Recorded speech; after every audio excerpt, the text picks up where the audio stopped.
the ICU, occasionally we see patients who have anemia, and sometimes we're suspicious that this may be hemolytic anemia. Hemolytic anemia is when you have lysis or breaking open of red blood cells, and then the patients aren't able to produce enough red blood cells to keep up with that destruction, and that's when their red blood cell count starts to go down. Now, all red blood cells eventually die, usually like after 90 days, but hemolytic anemia is when there's premature death of these red blood cells. This could be chronic or acute. Anytime someone has normocytic or macrocytic anemia, meaning that the red blood cells are normal size or even bigger in size, hemolytic anemia should be on the differential diagnosis. Hemolysis can happen either intravascularly, meaning in the blood cells, or extravascularly.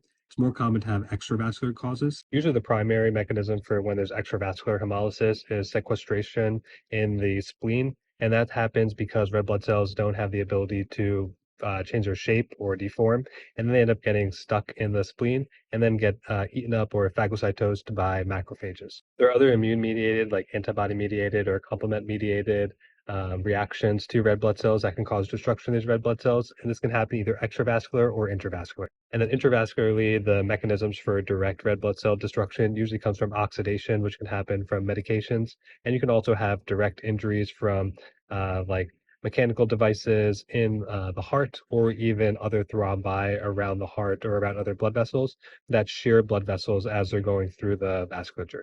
Now, in terms of symptoms and clinical presentation, they're going to have the same clinical presentation as anyone with anemia. So they could have like hypotension, lightheadedness, easy fatigue, shortness of breath.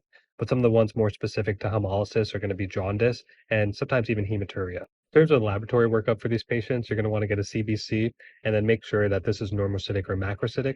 Normocytic red blood cells have a mean corpuscular volume of 80 to 100, and then macrocytic is usually greater than 100, like 100 to 120. The other lab values that you're going to want to get are unconjugated bilirubin, reticulocyte count, LDH or lactase dehydrogenase, as well as haptoglobin. Normally, when red blood cells are broken down, they get turned into bilirubin. And so if you have an increase in unconjugated bilirubin, that means you've sort of overwhelmed the hepatic system to get rid of these extra red blood cells that are being destroyed. The reticulocyte count is usually increased because as you're breaking down these red blood cells, your marrow is going to start producing more reticulocytes, which is how you start building more red blood cells. And so that's to start to be increased unless the patient also has underlying iron deficiency. Haptoglobin is a molecule that binds to free hemoglobin. And so as these red blood cells are destroyed, the haptoglobin binds to them. And so that level ends up getting reduced. And then lactase dehydrogenase or LDH is a product that usually lives intracellular. And so as you burst open these cells, it's going to get released into the plasma. And so you're going to see an elevated LDH in their blood levels. Another lab test you can do is a peripheral blood smear,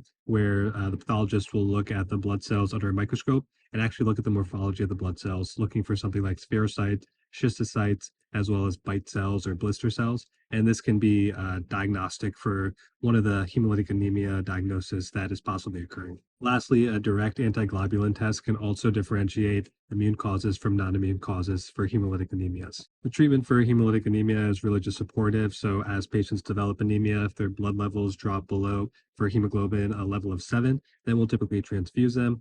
But also, you just want to figure out what the underlying diagnosis is so that you can get to the appropriate treatment so that they stop bursting open their red blood cells.